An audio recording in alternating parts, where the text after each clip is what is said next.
नमस्कार, म समिता पराजुली। आज म कक्षा 9 को पाठ 3 मा रहेको करेसाबारी भन्ने पाठ वाचन गर्न गइरहेको छु। राम्रोसँग सुन्नुहोला। घरले चर्चेको र आँगनले गटेर बाँकी रहेको जग्गालाई करेसो भनिन्छ। करेसाबारी चाहिँ घर नजिकैको सानो जग्गामा विभिन्न प्रकारका तरकारी खेती गरिने बारी हो। व्यावसायिक तरकारी खेती वा बालीबाट बजारमा पठाइने तरकारी नै अहिले अधिकांश भान्सामा पाक्ने तरकारीको मुख्य स्रोत हो। व्यावसायिक ढङ्गले गरिने खेतीबालीमा रासायनिक मल, कीटनाशक औषधि प्रयोग गर्ने हुँदा खानेकुरामा प्रयोग गर्ने यस्ता रसायन सोझै हाम्रो शरीरमा भित्रिन्छन्। क्यान्सर, मृगौला र मुटु रोग जस्ता समस्या देखिनुको मुख्य कारण विषाक्त सागसब्जीको उपयोग पनि हो। त्यसैले विषादी रहित तरकारी सेवन गरेर स्वस्थ हुन करेसाबारीमा तरकारी खेती गर्नु जरुरी छ। भूगोल र मौसम अनुसार त्यस्ता बालीका विभिन्न प्रजाति करेसाबारीमा मिलाएर लगाउनु पर्छ। आफ्नै करेसाबारीमा ताजा, गुणस्तरीय र अर्गानिक तरकारी उत्पादन गरेर सजिलै पारिवारिक आवश्यकता पूरा गर्न सकिन्छ। हरियो तरकारी फलेको दृश्यले घरको सौन्दर्य वृद्धि हुन्छ र वातावरण पनि स्वच्छ बन्न पाउँछ। आफ्नै करेसाबारीमा ताजा तरकारी फलाउने अभियान हरेक घरबाट सुरु गर्नु उपयुक्त हुन्छ। करेसाबारीका लागि जमिनको रेखाङ्कन र व्यवस्थापन कसरी गर्ने भन्ने कुरा महत्त्वपूर्ण हुन्छ। करेसाबारीमा तरकारी खेती गर्दा खाली जमिनको सदुपयोग हुन्छ। यस्तो खेती गर्दा घरबाट निस्कने फोहोर, पानी र प्राङ्गारिक वस्तुको पुनः प्रयोग हुन गई वातावरणीय सन्तुलनमा सहयोग पुग्छ। करेसाबारीका लागि छुट्याइएको जमिनमा पर्खाल वा बाँस लगाई बार बन्देज गर्नुपर्छ। निश्चित ठाउँमा खाडल खनी कम्पोस्ट मल बनाउन उपयुक्त हुन्छ। नर्सरीका लागि पहाडिलो ठाउँ छुट्याउने, ससाना सुर्का बनाउने, सुर्काका बीचमा बाटो राख्ने जस्ता कार्य गरी जमिनको व्यवस्थापन गर्न सकिन्छ। करेसाबारीको छेउ कुनाको बार बन्देज गरेको ठाउँमा लहरे तरकारी लगाउँदा थाँक्रा दिनु पर्दैन।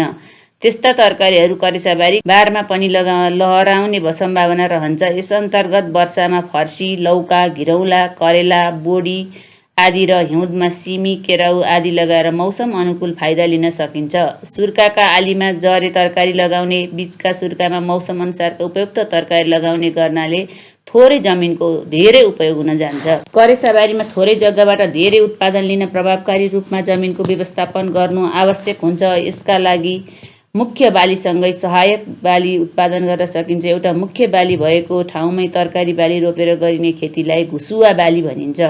यसरी खेती गर्दा पहिले लगाएर हुर्किसकेको बाली हटाउने बेलासम्म अर्को नयाँ तरकारी बाली पनि तयार भइसकेको हुन्छ।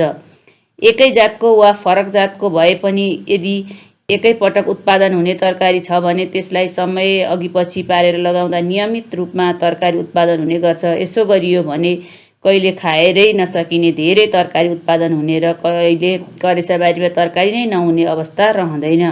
कम्पोस्ट खाडल बनेको वरिपरि मुला, गाजर जस्ता जरे बाली लगाउन सकिन्छ। खाडलको वरिपरि लहरे बाली लगाउँदा कम्पोस्ट मलको संरक्षण पनि हुन्छ। करेसाबारीमा लसुन, प्याज, पुदिना बाली लगाउँदा अन्य बालीलाई समेत विभिन्न किराको प्रकोपबाट जोगाउन सकिन्छ। यसरी समग्रमा बार बन्देज गरेको ठाउँमा लहरे तरकारी, ड्याङमा जरे बाली र बाटाको छेउछाउमा केराउ जस्ता कोसे बाली लगाउँदा ठाउँको समुचित प्रयोग र प्रभावकारी व्यवस्थापन हुन जान्छ। करेसाबारीमा खेती गर्नेले खेती प्रविधिसँग समेत परिचित हुनु जरुरी हुनाका साथै करेसाबारीमा रोपिने तरकारीको विविधताका बारेमा पनि त्यत्तिकै जानकारी हुनु आवश्यक छ।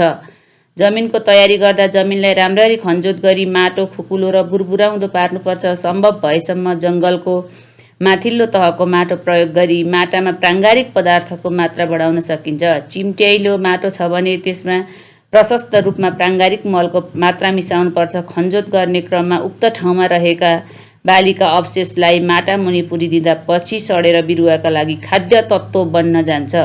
करेसाबारीमा रोपिने तरकारी एक थरी सिधै रोपिने र अर्का थरी नर्सरीमा बेर्ना तयार पारी रोपिने खालका हुन्छन्। सिधै लगाउन सकिने बालीमा बोडी, केराउ, मुला, गाजर, मेथी, पालुङ्गो, चम्सुर आदि हुन्। करेसाबारीमा रोप्ने बेर्ना तयार पार्न नर्सरीमा मौसम अनुसारको तरकारीका बिउ बिजन रोप्नुपर्छ। बन्दा, काउरी, गोलभेडा, भन्टा, खुर्सानी, प्याज, रायो जस्ता तरकारीका बेर्ना नर्सरीमा तयार भएपछि करेसाबारीमा ल्याएर रोप्नुपर्छ। नर्सरीमा बिउ रोप्दा मसिनो आकारको बिउलाई धेरै पुर्नु हुँदैन। बालीको प्रकृति अनुसार छापोले माथिबाट छोप्ने र बिरुवालाई तुसारो, वर्षा र तापक्रमबाट बचाउन उचित व्यवस्थापन गर्नुपर्छ। करेसा बारीमा खेती गर्न उपयुक्त हुने गरी मौसमका आधारमा तरकारीलाई हिउँदे, वसन्ते र बर्खे तरकारीका रूपमा पनि वर्गीकरण गरिन्छ। नेपालमा भदौदेखि असोजसम्म बिउ बेर्ना रोपेर कात्तिकदेखि माघसम्म उत्पादन लिन सकिने तरकारीलाई हिउँदे तरकारी भनिन्छ। यो समूहका तरकारी बालीको उत्पादन लिन चिसो मौसम र छोटो दिनको आवश्यकता पर्छ।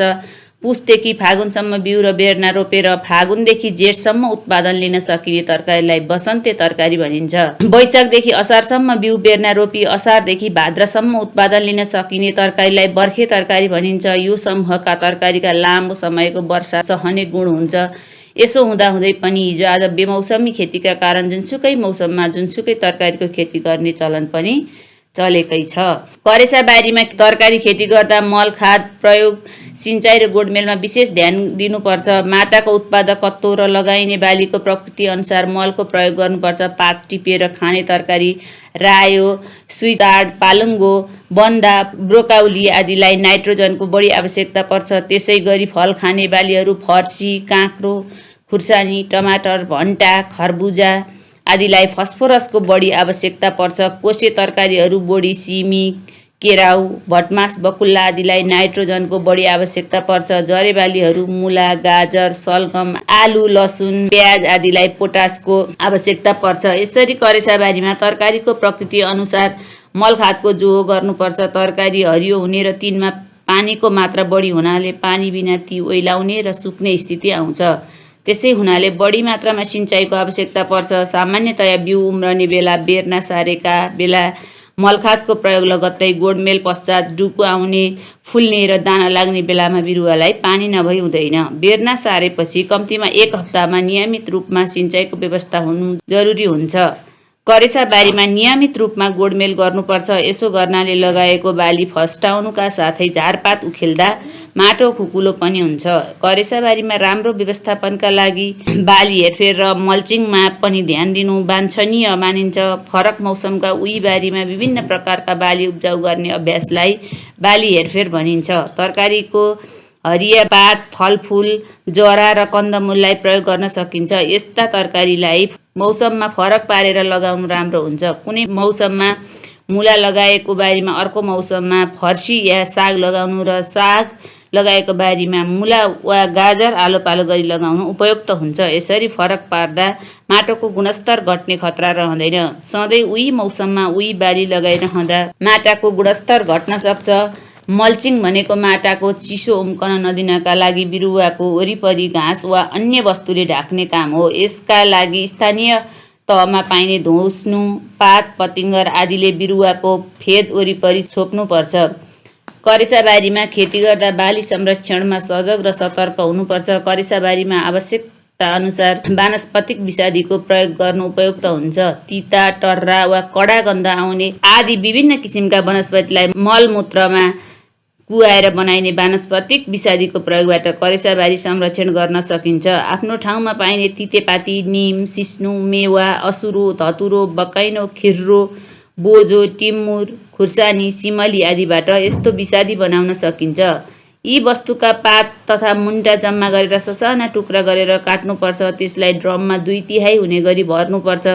त्यसपछि ड्रमको बाँकी भागमा गहुँत राखेर हावा नपस्ने गरी बिर्काले राम्ररी बन्द गर्नुपर्छ। ड्रमभित्र भएको वनस्पति कुहाउनका लागि मौसम अनुसार 25 देखि 35 दिनसम्म घाम लाग्ने स्थानमा राख्नुपर्छ। ड्रमभित्र राम्ररी कुहिएर तयार भएको झोललाई छानेर पानीमा मिसाई करेसाबारीमा प्रयोग गर्न सकिन्छ। यस्तो विषादीलाई सानो बिरुवाका लागि 1 भाग विषादीमा 10 भाग पानी हाल्नुपर्छ।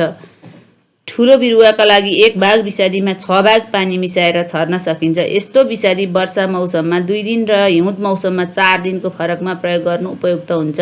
यति गर्दा पनि बालीमा विभिन्न रोग र किराले सताएमा रोग र किराको प्रकृति अनुसार प्राविधिकसँग सल्लाह लिई उपयुक्त विधि प्रयोग गर्दै रोग र किराबाट बाली बचाउन सजग रहनुपर्छ। हामीले आफूलाई आवश्यक पर्ने ताजा तरकारी आफ्नै करेसाबारीमा उत्पादन गर्नु आवश्यक हुन्छ। यसरी हामीले आफ्नो घर सेरोफेरोको जग्गालाई सदुपयोग गरिरहेका हुन्छौँ। आफ्नै करेसाबारीको तरकारी पकाउँदा फाइदा छन्। हामीले चुलामा दिउरी वा ताप्के बसाल्न ठिक्क पारेर तरकारी टपाटप टिपेर केलाई मिठा र ताजा तरकारीका विभिन्न परिकार हाम्रा भान्सामा तयार पार्न सक्छौँ। यसबाट महँगो र विषादीयुक्त तरकारी किन्नुपर्ने अवस्थाबाट मुक्ति मिल्छ। आफ्नो मिहिनेत अनि पसिना मिसिएको स्वादिलो तरकारी खान पाइन्छ। यस्तो तरकारी खानुको स्वाद र मजा नै बेग्लै हुन्छ। त्यति मात्र होइन, करेसाबारीमा काम गर्दा व्यायाम, मनोरञ्जन र समय समेत सदुपयोग हुन्छ। यसो गर्दा ताजा तरकारी उब्जाएर खान पाइने, तरकारी किन्ने खर्चको बचत हुने र बढी भएको तरकारी बिक्री गरेर आम्दानी लिन पनि सकिन्छ। अझ उत्पादन गरेका हरिया, ताजा र विषादीरहित तरकारी खाँदा विभिन्न रोगबाट बच्न सकिन्छ। त्यसैले यसलाई घर घरमा करेसाबारी खाउँ ताजा तरकारी अभियानकै रूपमा अघि बढाउनु जरुरी छ। धन्यवाद।